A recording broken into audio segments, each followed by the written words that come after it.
बिस्मिल्लाहिर्रहमानिर्रहीम। एक बड़ी प्रॉब्लम जो कि फूड सेफ्टी को इम्प्लीमेंट करने वाले लोगों को फेस करनी पड़ती है, स्पेशली जो क्यूसी से रिलेटेड होते हैं, प्रोडक्शन से रिलेटेड होते हैं, वो ये है कि ग्लव यूज़ करने चाहिए या नहीं करने चाहिए। बहुत से लोग समझते हैं कि फूड प्रोसेसिंग एरिया के अंदर ग्लव यूज़ करने चाहिए और बहुत सारे लोग करते नहीं हैं।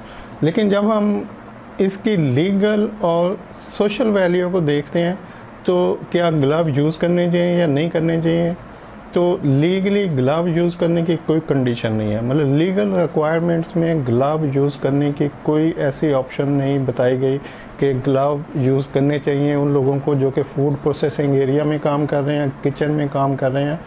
बेयर हैंड से आप फूड को टच कर सकते हैं बशर्ते कि आपने हैंड वॉशिंग की हुई हो। तो लीगली कोई ऐसी रिक्वायरमेंट नहीं है, किसी आईएसओ के सिस्टम में कुछ नहीं लिखा हुआ है कि आपको हैंड वॉशिंग के बाद ग्लव यूज़ करने चाहिए। किसी लीगल अथॉरिटीज़ होती हैं जो इंस्पेक्शन करती हैं, गवर्नमेंट अथॉरिटीज़ होती हैं, ऑडिटर्स होते हैं, किसी जगह कोई ऐसी रिक्वायरमेंट मेंशन नहीं है कि आपको फूड प्रोसेस करने के लिए ग्लव यूज़ करनी चाहिए। लेकिन यहाँ पर एक डिफरेंस है between legal and social ethics में।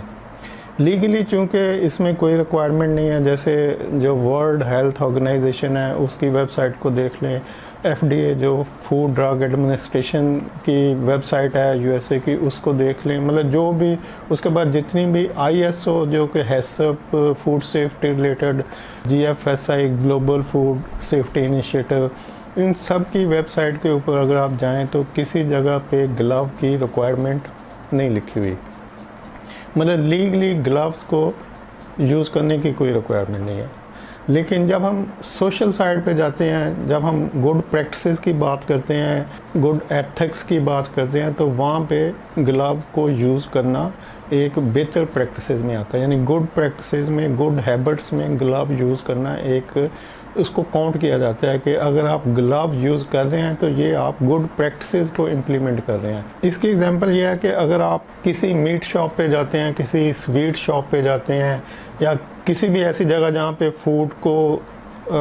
फूड हैंडलर टच कर रहा है, तो अगर उसने ग्लव्स पहने हुए हैं तो आप उसको ज़्यादा अच्छे मार्क्स देंगे। मतलब आपको वो अच्छा लगेगा, आप उसकी जो एक्टिविटी है ग्लव पहन के जो फूड को टच कर रहे हैं वो एक गुड प्रैक्टिसेस में आता है। तो आप उस जगह से अपनी चीज़ को ख़रीदना ज़्यादा बेहतर समझेंगे, पसंद करेंगे। उनकी जो एनवायरनमेंट है, जो वो प्रोटोकॉल प्रोवाइड कर रहे हैं आपको फूड सेफ्टी रिलेटेड, आप उसको पसंद करते हुए उसको गुड प्रैक्टिसेस में काउंट करेंगे तो उनकी सेल बढ़ेगी। तो वो इस हैबिट्स को अडॉप्ट कर लेंगे। उनकी कोशिश होगी कि जब भी कस्टमर आए तो वो पहले ग्लव यूज़ करे, फिर फूड को टच करे, बेशक उसने हाथ धोए हुए हैं। तो अब ये गुड प्रैक्टिसेस में आता है। ये इंडिविजुअली बिजनेस को बूस्ट करने का एक तरीका है, ये लोगों को एक अच्छा इंप्रेशन देने का तरीका है।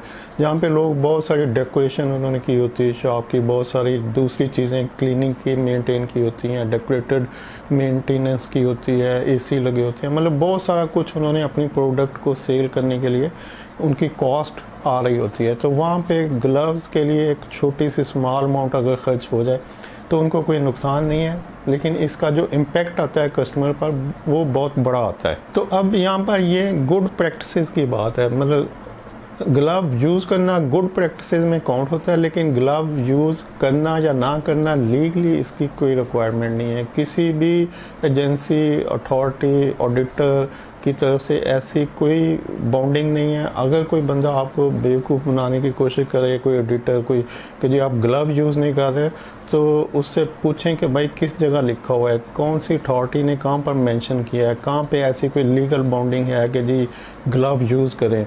तो ऐसी कोई चीज़ नहीं है। ये डेफिनेटली एक करेक्ट चीज़ आपको बता रहा हूँ। तो वो लोग जो इस डाउट में हो कि हैंड वॉशिंग के बाद उस ग्लव यूज़ करने चाहिए फूड को प्रोसेस करने के लिए, फूड प्रोसेसिंग एरिया में या फूड हैंडलिंग के दौरान, तो ऐसी कोई रिक्वायरमेंट नहीं है। सिंपली जो लीगल रिक्वायरमेंट है वो हैंड वॉशिंग की है कि हैंड वॉशिंग डेफिनेटली होनी चाहिए और वो एविडेंटली होनी चाहिए कि जिस जगह पे फूड प्रोसेस हो रहा है वहाँ पे सिंक जो हैंड वॉशिंग के लिए वो अवेलेबल होने चाहिए, और जो भी बंदा वहाँ पे एंटर हो उसको हैंड वॉशिंग करनी चाहिए। बेस्ट प्रैक्टिसेस के लिए आप ग्लव यूज़ कर सकते हैं, लेकिन अगर आप ना यूज़ करना चाहें तो इसकी कोई लीगल बाउंडिंग नहीं है। मेरे आपको ये इन्फॉर्मेशन पसंद आएगी। वीडियो देखने के लिए शुक्रिया। अल्लाह हाफ़िज़।